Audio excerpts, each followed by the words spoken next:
everybody. My name is Evan. I'm Jonathan. I'm Micah. And you're listening to the Tackling Basketball Podcast. Thank you so much for tuning in. We, of course, have a great episode planned for you guys. We The hope. best. Yeah, we'll see how it turns out. No, the best. Love that attitude. We're, of course, going to start out with our GOAT and Dick of the Week, jump into it, and, of course, we'll have Micah kick it off. So who you got? All right, my GOAT of the week is Sabrina Ionescu.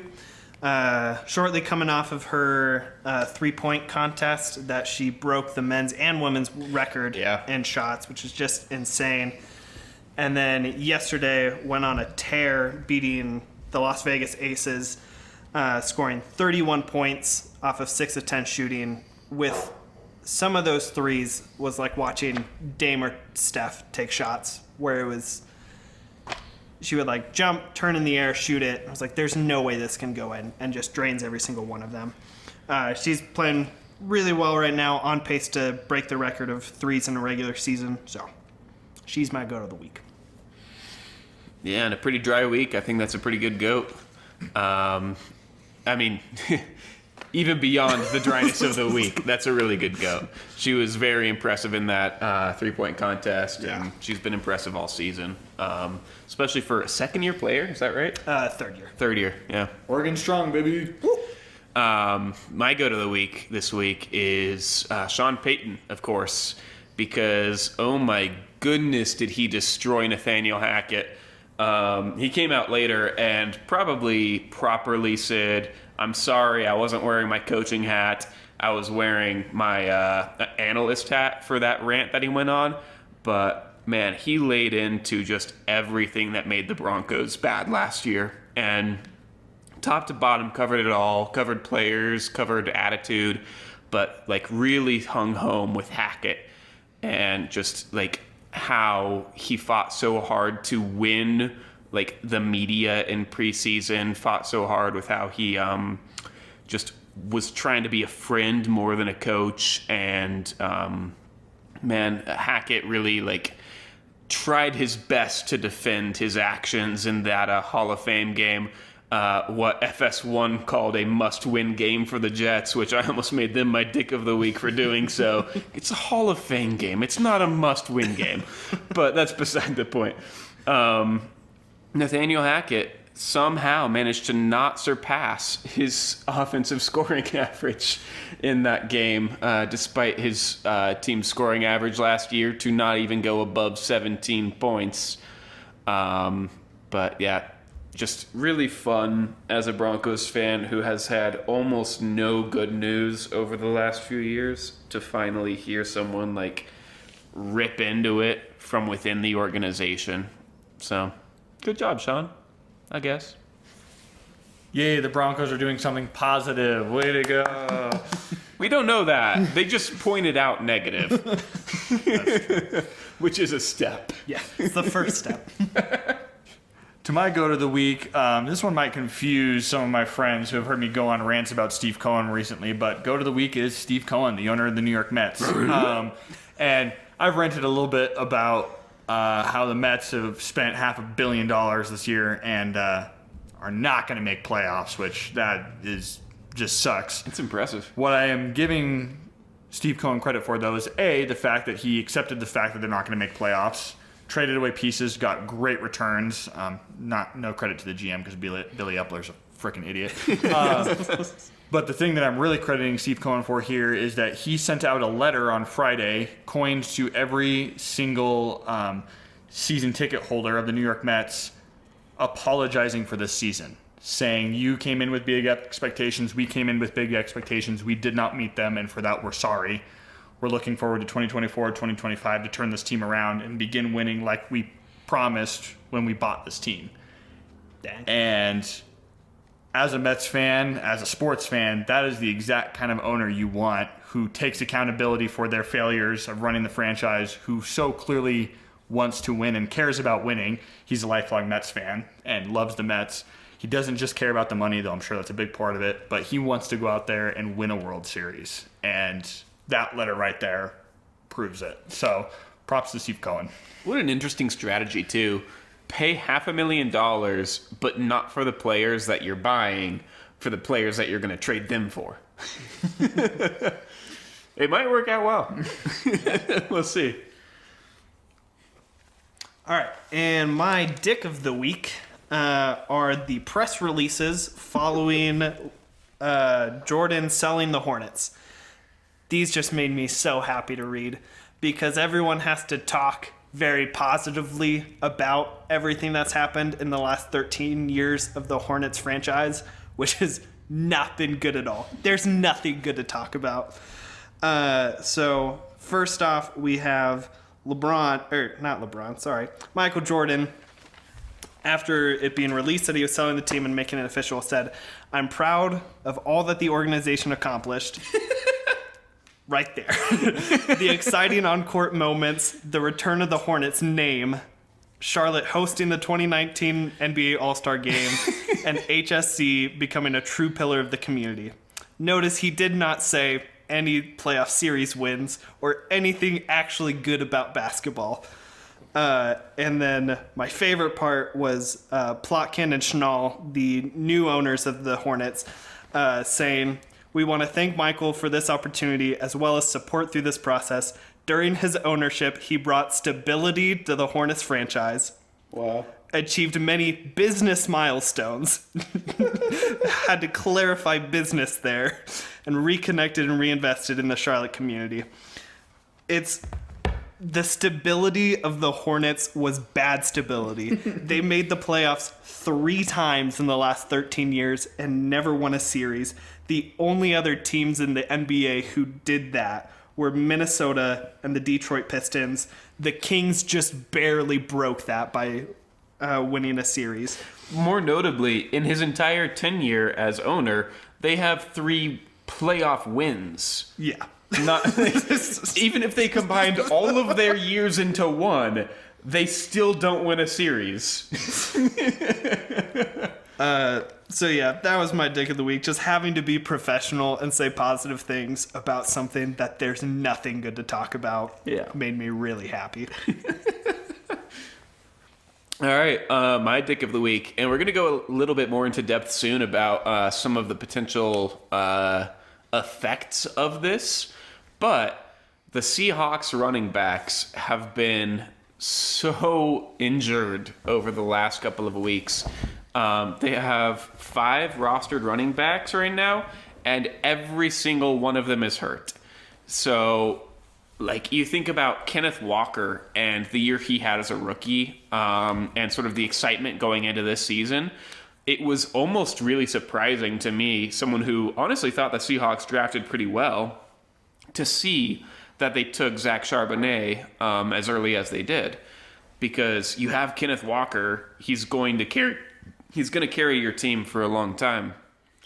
But it almost looked like a good move when Kenneth Walker went down until Zach Charbonnet went down, and then every other single running back in the room went down after him. And now there's rumors that maybe Tyler Lockett is hurt as well. It's just not good for like the preseason outlook of these Seahawks right now, especially that now empty running back room. Oh, poor sad little Seahawks. And we played the world's smallest violin. To my dick of the week, probably the most obvious one of this week, the USA women's soccer team. Go Sweden. Go Sweden. The USA women's soccer team were like the Warriors in 2016, 2017, 2018. The expectation was win. And they didn't do that. They didn't make the World Cup final. They didn't make top 4. They didn't make Elite 8. They lost in the round of 16. The least far they've ever made it in the history of women's soccer. It's a good thing they didn't take that incentives-based contract, huh? Oh, man. But, I mean, they just... And Carly Lloyd, for anybody that saw it, Carly Lloyd was one of the USA's like announcers and pundits for the World Cup. Yeah. And after the group stage, she called them out as just like seeming to have no interest, not being focused, not having that killer mentality. And she was exactly right. I mean, they just seemed, a lot of them at least, not every single one of them, but a lot of them just didn't seem that into it. Obviously, Megan Rapinoe literally missing a penalty kick and then laughing afterwards is just ridiculous. I know Megan Rapinoe has helped them to win past World Cups, but like just a bad look. So Dick of the week to the U.S. women's soccer team. They do have a lot of up-and-coming youth, though, on this team. So hopefully next time around, they'll be good to go because Megan Rapinoe is retiring. Julie Ertz is retiring. Alex Morgan has said that she doesn't want to retire, but she's at the age where by the time the next World Cup comes around, she very well may not make the roster because she just will be too old. So, but for now, Dick of the week. Yeah.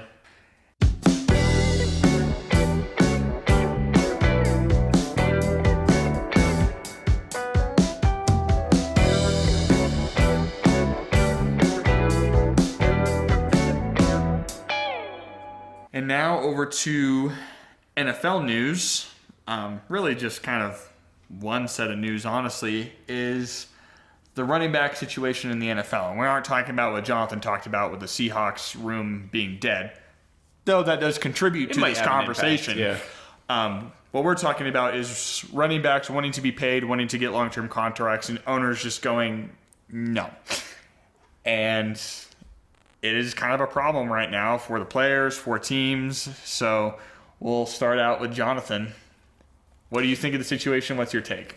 Yeah, I mean, obviously, they should want to get paid more, but obviously, the league is operating in sort of a free market right now. You get paid what teams think you should get paid, and there's not likely a lot of conspiracy going on in my mind between teams saying, hey, if you drive their price down, we'll also do the same thing. We'll all kind of cross our fingers and promise to keep each other's interests in mind. That's not sports. That's not in their own best interest. It's the prisoner's dilemma, which I'm not going to summarize here. But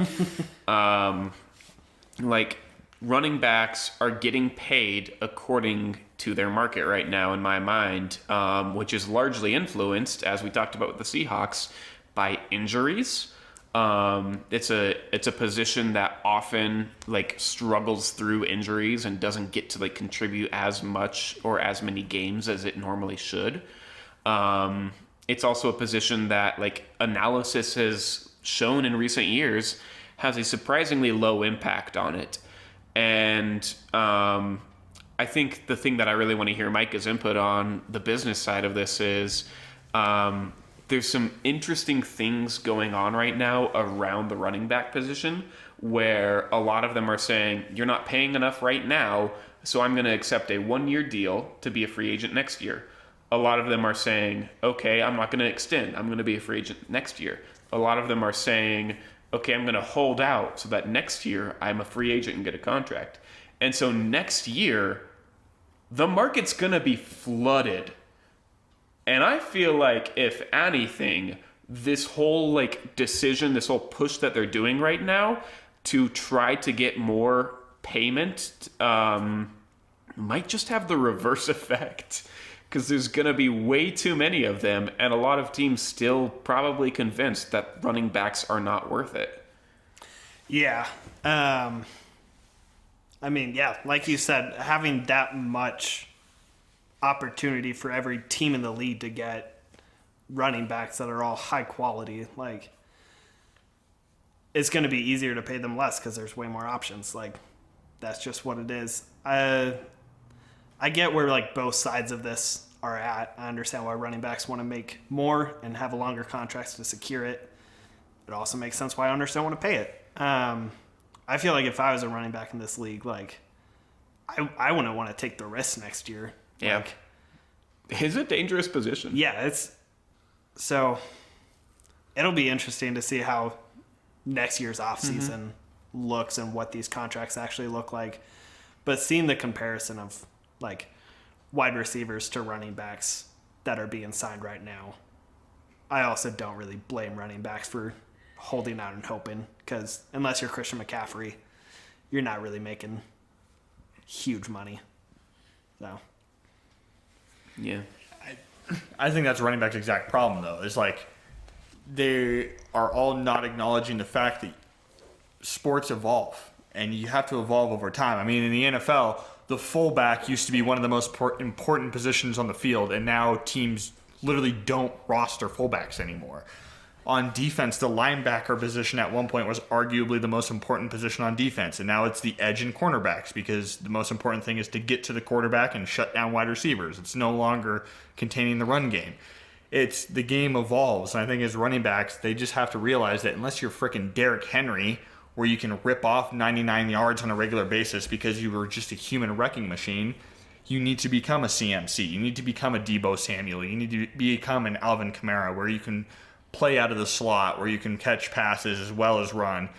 But also you need to be very effective at the run game as well. And I just think they're kind of in denial about this whole thing, that you need to evolve. And again, most teams are moving to the 2 running back system. And why pay one guy a whole bunch of money and risk him getting hurt when you can pay 2 guys half that cost each? And if one guy gets hurt, you still have a contingency plan. So yes, it sucks for running backs, but also I think this era of sports where people are just trying to completely ignore the business side of it and like what teams need to do to be successful is really stupid. Like it's all about players nowadays, which sure, I'm glad it's gotten better in that regard, but it shouldn't be now to the point where it's only what matters is the player and how they get paid. Like, as a fan, you want your team to be in a good financial position so that you can win games and win championships. And if you're out here just willy-nilly paying people that are going to get hurt all the time, you're never going to accomplish anything. Yeah.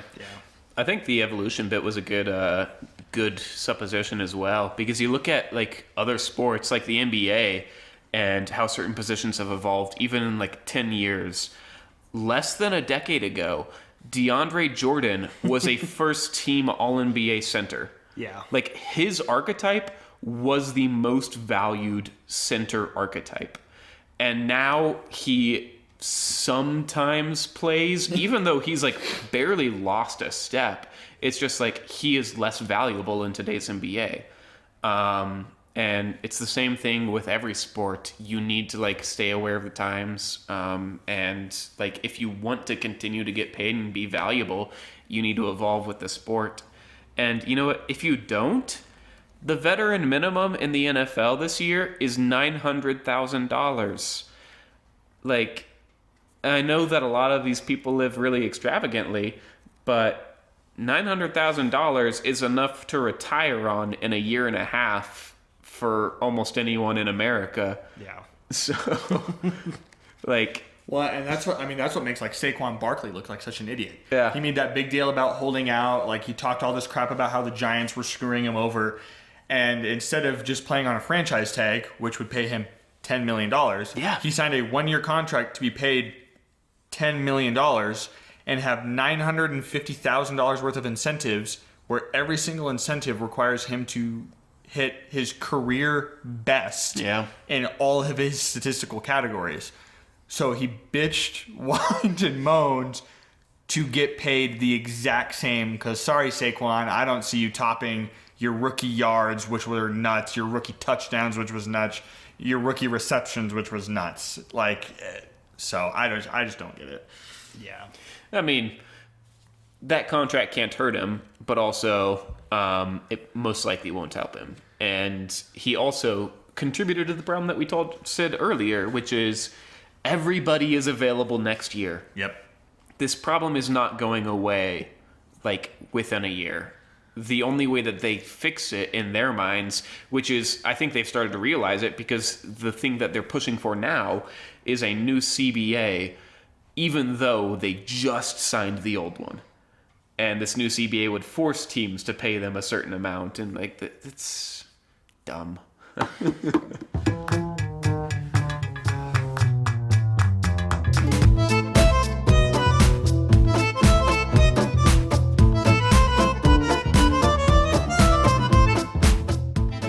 Enough crap talk. Oh my goodness. Enough talking crap about running back. I am dyslexic.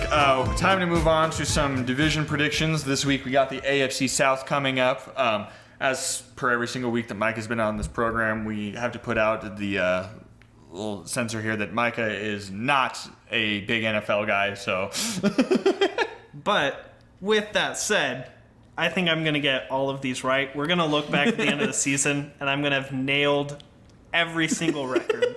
Maybe not the games, but at least record and standing. I think I'm going 100%. And so to kick it off, and I love this the confidence. and I mean this one. That parlay will pay so well. Oh yeah, I've put so much money on it already. And I mean, I feel like that was so much prefacing for like a bold take to make not a bold take at all. Because I got the Jags winning the division, which seems pretty safe to me. I have them going 11-6, getting two more wins over last season. They're pretty good last season, and I think they're going to get better. Yeah. So yeah. Way to go. Mike has been watching a lot of Colin Coward. Yeah. You heard? Yeah, for me, I think that this division basically can be defined with just the word instability. Like, every single team is evolving right now within the division. You sort of have the Titans falling in the downward trend right now, where they had a lot more success than most people anticipated, with Ryan Tannehill and Derrick Henry leading the way. But now they're sort of starting to trend down in the league. Then you have basically all three of the other teams fielding young quarterbacks, young rosters trying to get better. And for me, what this comes down to is just which of those young rosters is the most established. And yeah, that's the Jaguars. You look at Trevor Lawrence, who was considered an all-time talent coming out of college, and I still think that he can achieve really high highs in this league. I certainly believe that he'll take another step forward this year, especially with Calvin Ridley. If he can stay healthy, he looks fantastic in training camp, just the way that he looked before his injuries a couple of years ago. And then just this team that continues to fill out depth around him on both sides of the ball is going to start to look a lot better, I think. Led the league in sacks a couple of years back as well, so their defense isn't lacking. So yeah, I think the Jaguars are probably the best pick in this division. I still have them probably a little lower than I would have thought, just because of a tough schedule. They face a lot of top talent in the league, as the nature of being at the top of their division last year. So I only have them going 10-7, but in my mind, it's easily theirs to lose. I also have the Jags in first place. It's really a no-brainer for this division. This is probably the easiest division to pick the winner in.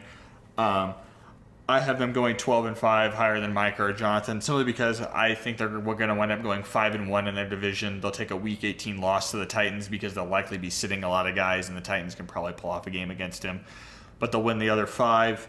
And then I have them with losses to the Bills, the 49ers, the Bengals, and the Browns. But outside of that, I have them cruising along in their schedule. I really think Trevor Lawrence is just coming right along. He looks fantastic, and I think he's just going to keep getting better. Like Jonathan said, very young team that is just going to keep getting better.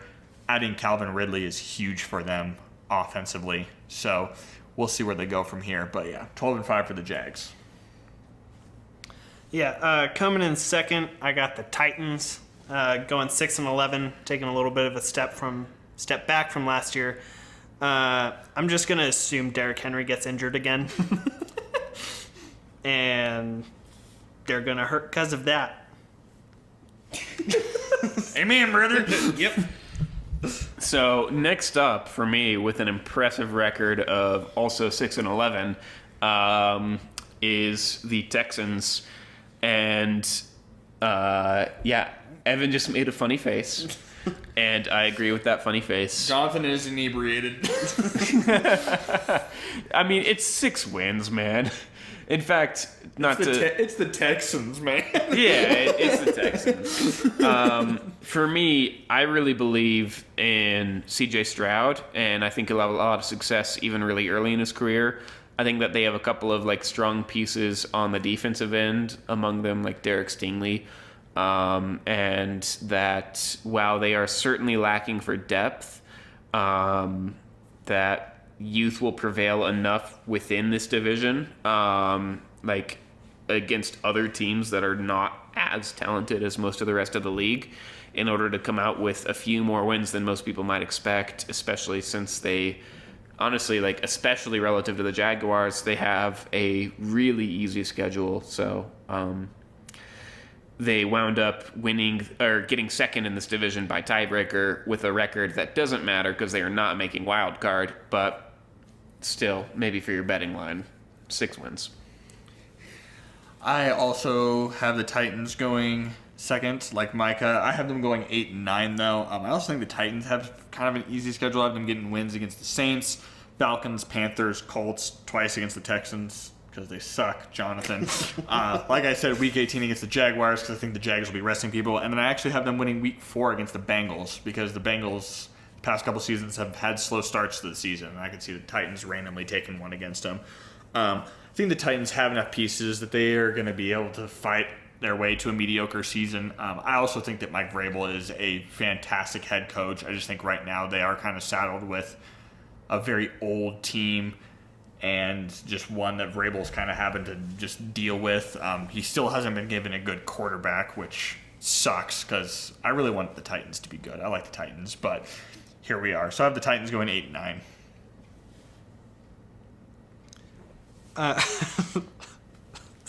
Sorry.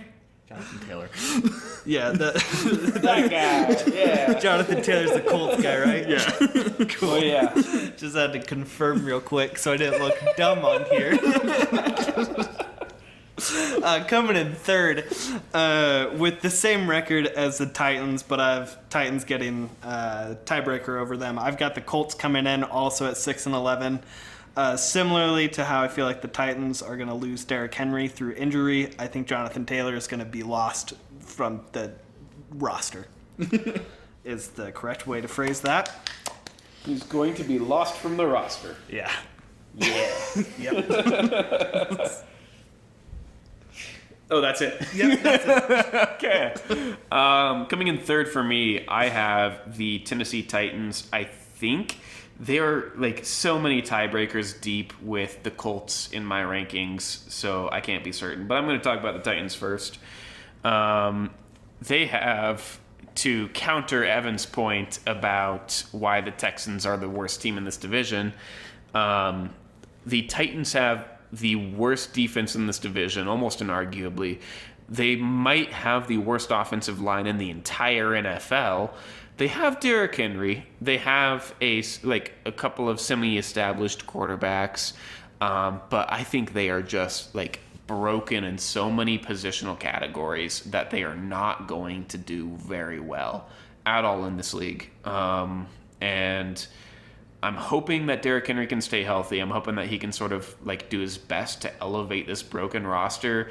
I honestly value like Treylon Burks a lot. I think that he can sort of shine a little bit in this roster, which is one of the very few reasons that I have them getting 6 wins at all. But they are still not a great team, and by record tied for second, but after tiebreakers fall into third in this division.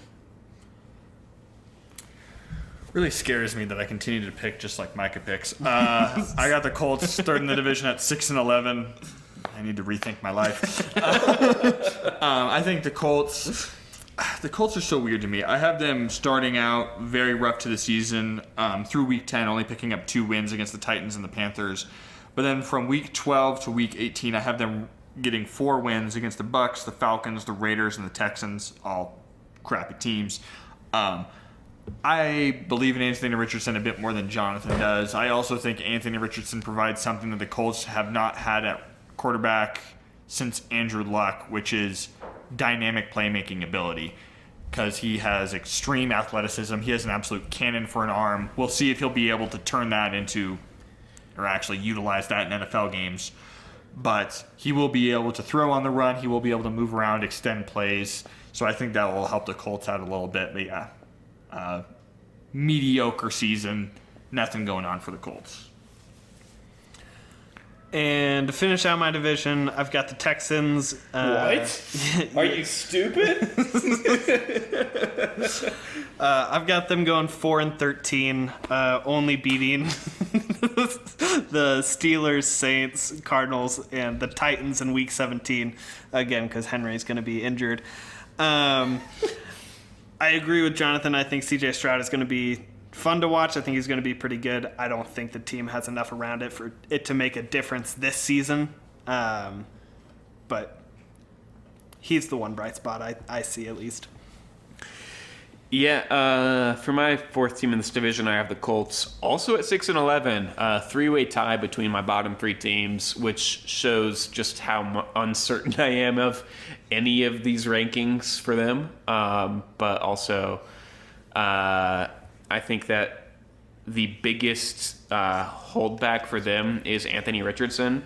I, first of all, don't believe that he will ever find great success in this league. And second of all, think that if it happens, it almost certainly won't happen year one just because of his archetype. He's not the kind of player to go out there and like really impress year one in my mind.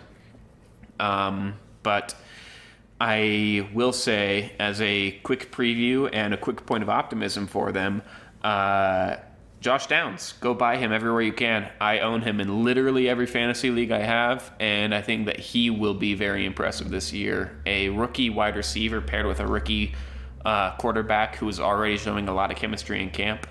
I might have to pivot my 100 units bet right now that I'm actually thinking about this. But I'm taking the over on most of his statistics this year, and I think that like the connection between him and Anthony Richardson will be the thing to watch with the Colts this year. Maybe make them an exciting team to watch. I just don't think a super successful team when it comes down to the record.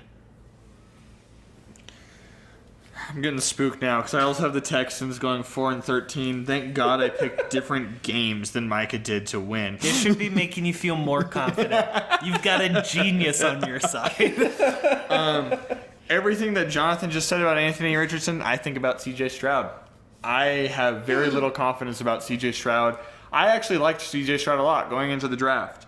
And then I saw the videos of CJ Stroud at training camp moving around like an 85-year-old woman with one leg. Like, he has some of the worst and slowest footwork I have ever seen in my life. Ooh. And the NFL is a much faster-paced league. He's going to need to be able to move. He's going to need to be able to get the ball out fast. He's going to need to set his feet quickly and in the right direction.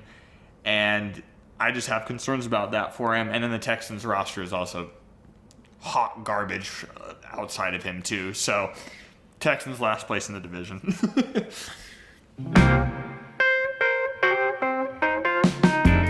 All right, but now over to the NBA, which, yeah, here we go. Micah's knowledge points. And just quick NBA news thing. There really isn't much going on right now in the NBA, with the exception of something that happened a couple weeks ago now at this point, right?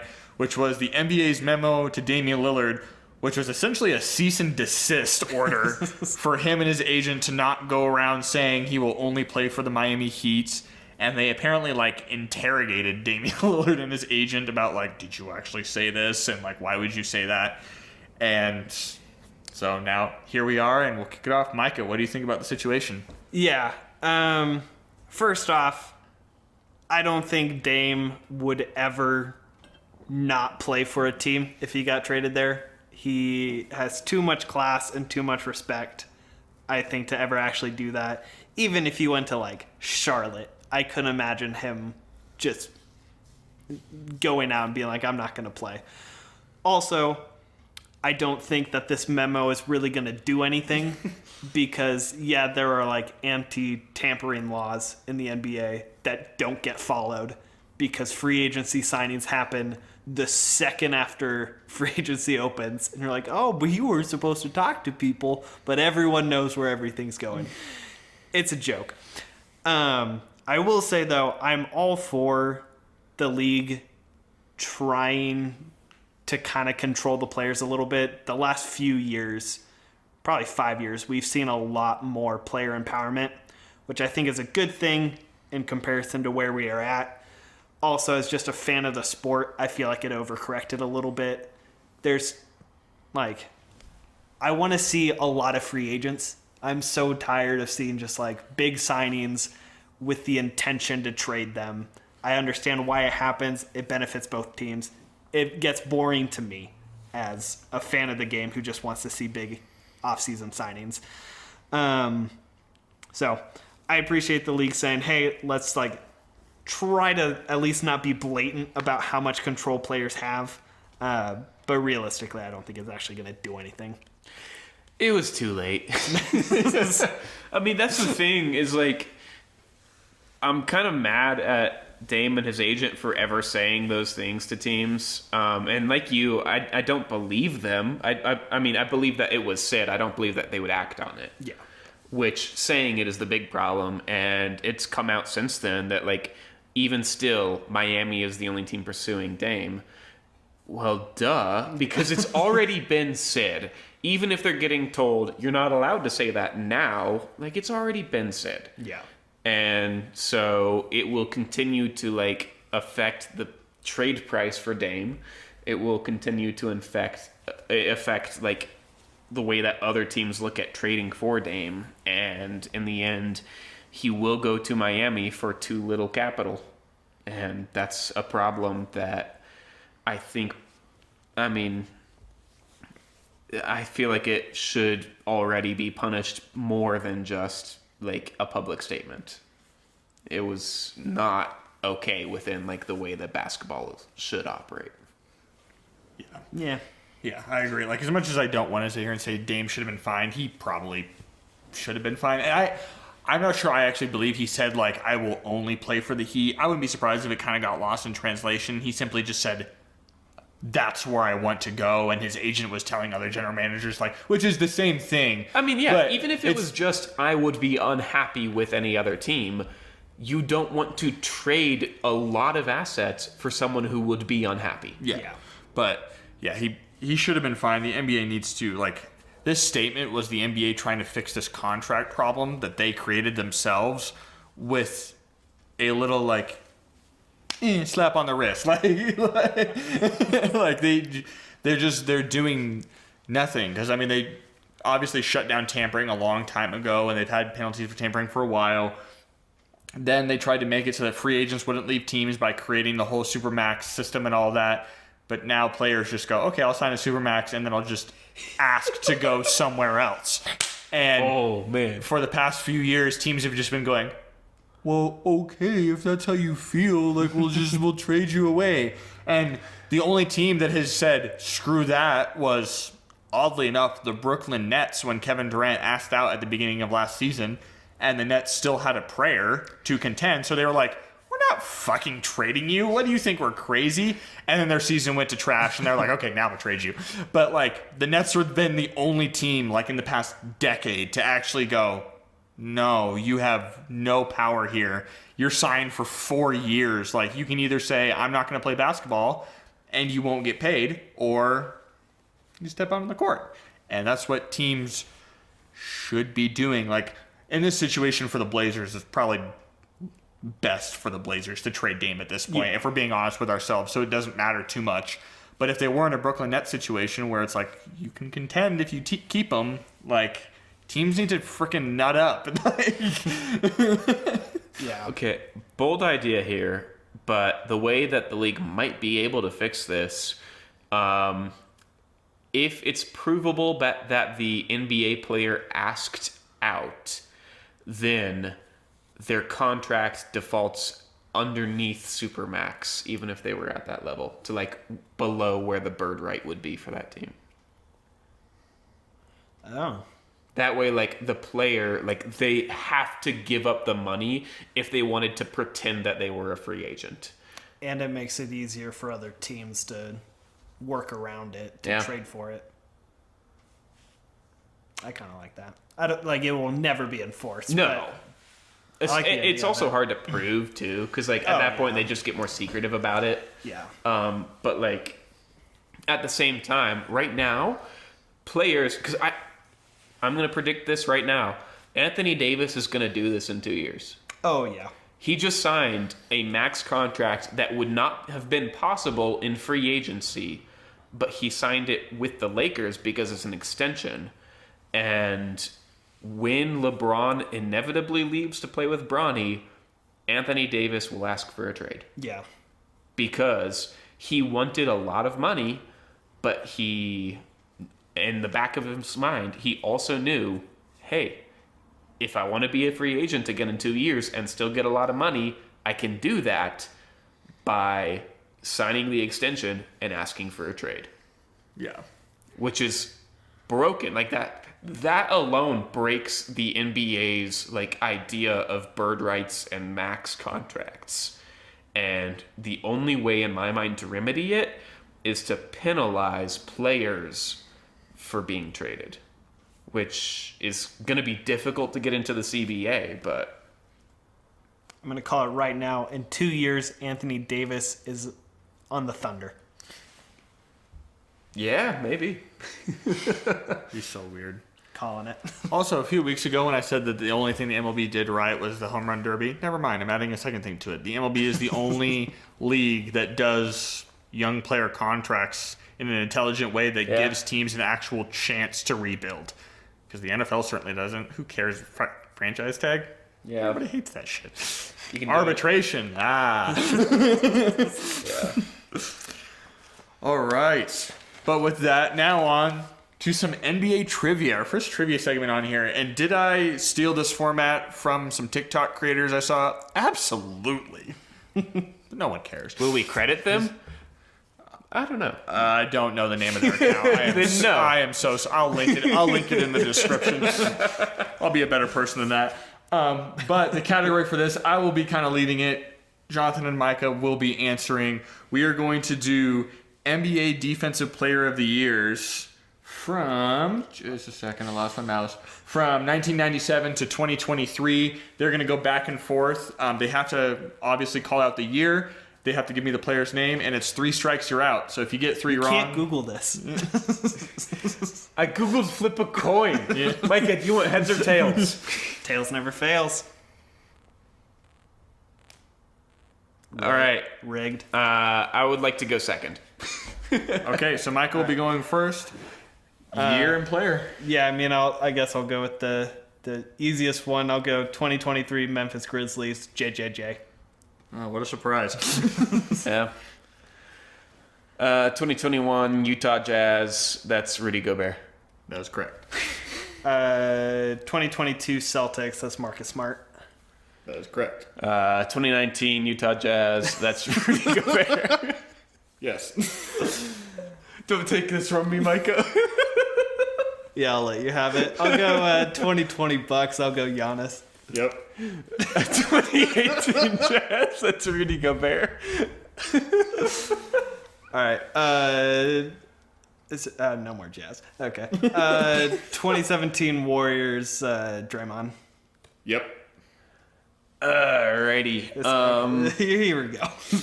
Here we go. Do I burn my safety line already? 2007 Nuggets, that's Marcus Camby. That is correct. Love Marcus Camby. Love that man. Let's go. Oh, shoot. This is bad.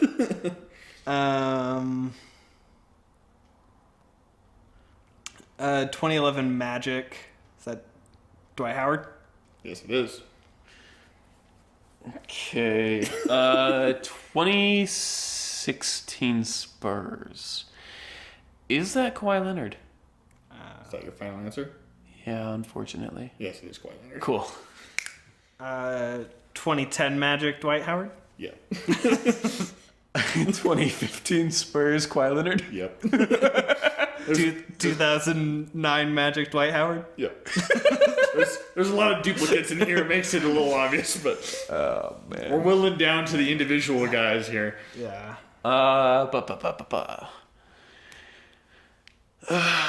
Fuck. 2012 Knicks is obviously Patrick Ewing, right? That's not my final answer. Yeah, I had a feeling. That's Carmelo. Man, I feel like I should know the Bulls. I have like an idea for the Bulls, but I do too, but it's definitely wrong. yeah, And I would embarrass myself by saying it. I think we have this. Just say it. Come on. No. No. I also don't want to say the Pistons because then Michael will get 3 for free. What are you talking about? It's definitely not the same guy. God damn it! Why did I go second?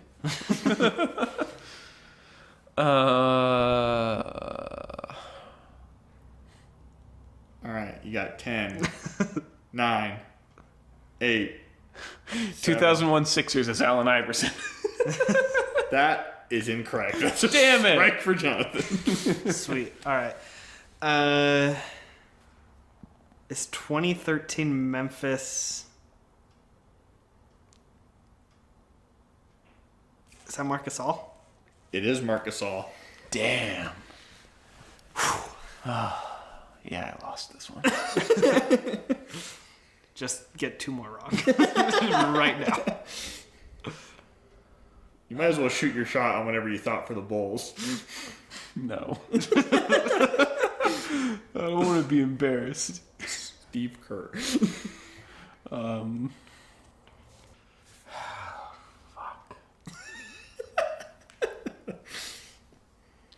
can't even say my mindset because Mike is sitting next to me. Because, I want to talk through my 2008 Celtics pick, but doing so will still result in me getting it wrong and might help Micah get it right. Yeah. Let's go 2004 Pacers. No, that's a stupid idea.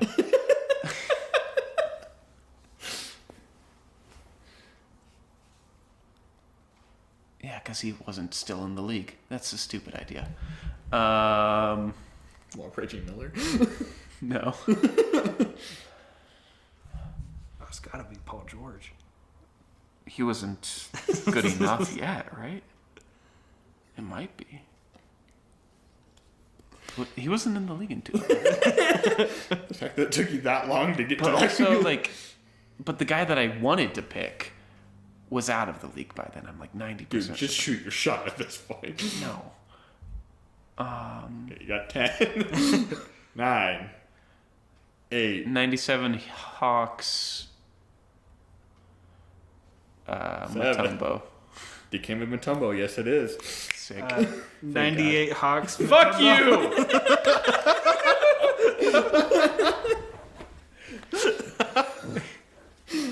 Playing to win. I hate you so much, Micah.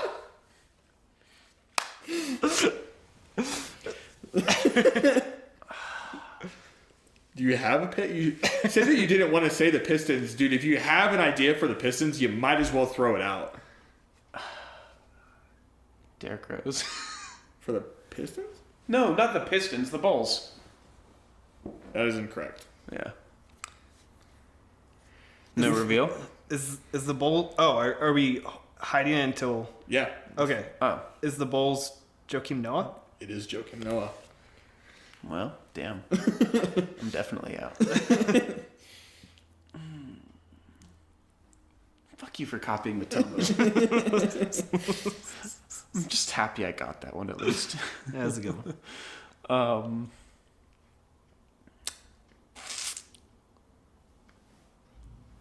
I feel like I should know the Sixers one as well. All of these are going to hurt me when they're revealed. I know it. Except for some of the ones that Micah got, honestly. Some of those I'm okay with not knowing, but... How can you forget about Joakim Noah, man? And that free throw shot. 2008. Who was that? I guess I don't really have the right to sit here and say it's so obvious when I'm the one that knows the list. So. It feels obvious. I feel like it should, Okay, some of these. I had a aren't guess obvious. for it, and I feel like I know it now that you said that. But that's probably going to make it worse if I'm wrong. That's the problem, too. Is I don't want to say the wrong answer. Yeah. Dude, you're done your last. Well, you've already strike. done it Yeah. plenty. I know. Fuck you. You gotta just send it at this point, brother.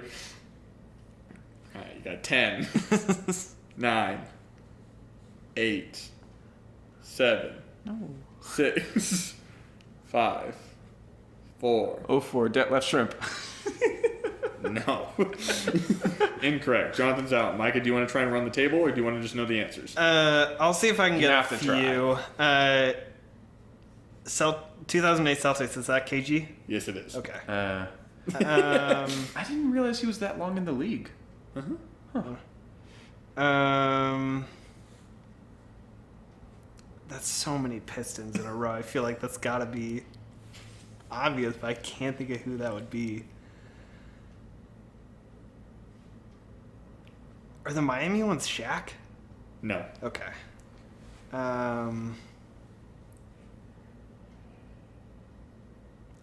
I can't even think of who that Nick one would be.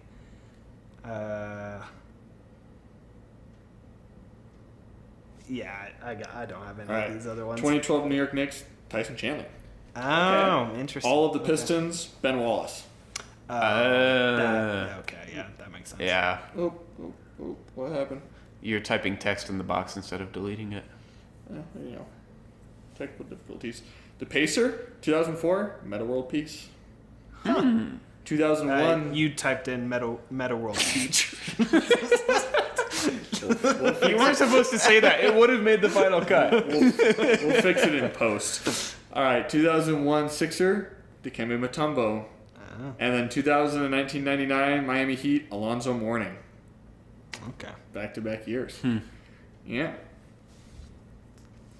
There we go. Mike is our first trivia victor here on the pod. So congratulations, Micah. Woo! I'm still happy with my performance. That was a lot harder for you guys than I thought it would be. Again, I knew the list, so I probably would have done about as well as you guys did, and I've been in your shoes. So yeah, I'm not great at the history of it. Like, yeah, started to get a little old, and I was like, I forgot Mutombo was a Sixer. That one should have been obvious. I will say to me. I am shocked that you guys didn't get Ben Wallace. That's the only one that I can me sit here too. and say, like, you guys should have that got one for sure. I should have gotten. Yeah. But Oh. oh. All right. Also, the thing that I was going to say for the 08 trade was there was a trade involving 3 players from the Celtics to the Nets that That wasn't 08. it wasn't 08. It was right shortly after. Okay. Yeah. But it's widely regarded as the worst trade in NBA history. Yeah.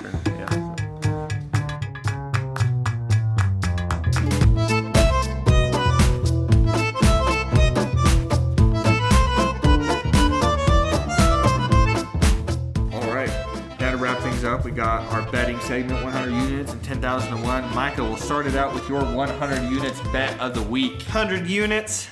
Got the Miami Dolphins winning the chip. Put Oh, right. Sorry. I got Dolphins winning the fucking Super Bowl. Baby! And that's 2,500 odds, and I put 2 units on that bad boy. Love it. Jonathan, over to you.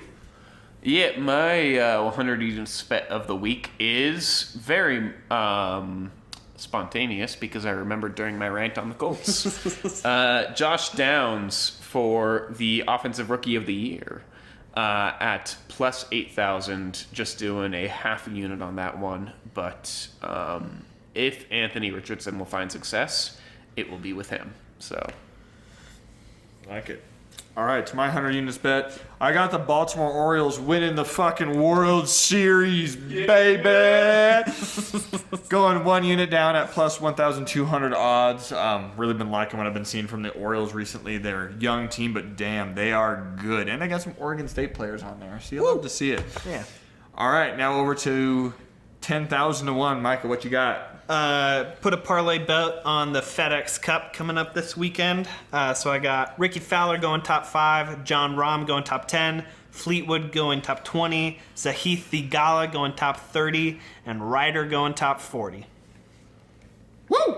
Yes, sir. And that's 11,900 odds. I put a tenth of a unit on it. Oh boy. Yeah, I for my 10,001, I really missed the NFL.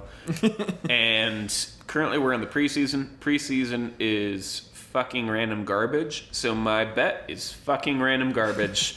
I went with every single away team in preseason week 1. Mostly because the morning slate, probably I could have done that exact bet in my 100 units, but it wouldn't have made a 10,001. So I just expanded it to the entire set of games for plus 5 million. A quarter of a unit to end this segment forever. On to you, Evan. All right, and of course I also went preseason football. But whereas Jonathan put a whole 10 seconds of thought into consideration into his picks, I put 30 seconds of thought and consideration into mine. So bet his instead of mine. Yeah, this is an absolute lot, guys. His will hit. At plus 2,048,719 here. I've got the Patriots, the Seahawks, the Lions, the Steelers, the Packers, the Dolphins, the Commanders, the Broncos, the Bears, the Colts, the Panthers, the Jaguars, the Eagles, the Chargers, the Saints, and the Raiders. Wow! All to win. Oh, God, I think I need oxygen. And I'm betting a quarter of a unit on that. And, well, I can guarantee you the Dolphins one is going to hit. Yeah, the Dolphins will absolutely hit, of course. Yeah. So. But with that brings us to the end of this episode. Thank you all for tuning in. Let us know in the comments what you guys think about the trivia section, and give Mike a big old congratulations for pulling off the dub today. Thank you. And Jonathan, take us out with spiced cake. No running back will sign for more than $10 million next offseason. I don't know. I'll pick one and post. Leave that part in, but only say one. All right. Thank you, everybody. Good night.